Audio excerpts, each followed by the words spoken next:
The nylon 12 powder, also known as PA12, is the basic and most commonly used material in any selective laser sintering system.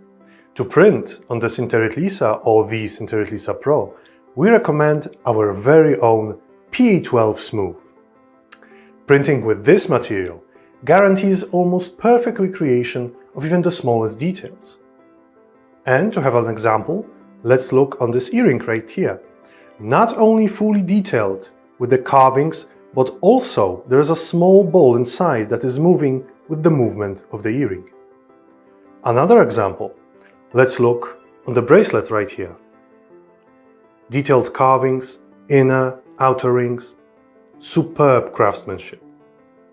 Unfortunately, it won't fit on my hand, but excellent nonetheless. You can print single solid elements like this one here, or you can print fully movable assemblies or mechanisms like this one here. You can print them separately or stocked together. They'll all be ready for use right after printing in a little bit of sandblasting.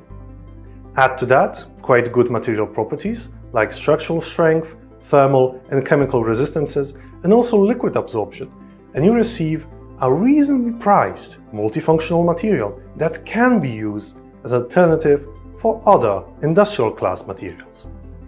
Compared to other powders, our PA12 Smooth has a very good refreshment ratio. Add only 30% of the fresh powder to the quantity of unsintered powder left over from the previous printing. And if you are willing to print straight from the fresh powder, you can do it and you will receive objects that will have even higher robustness. PA12 Smooth. Smooth, as printing with this material will go smoothly. Smooth, as the surfaces of the prints will be smooth. And smooth because printing with it, you will become a smooth operator.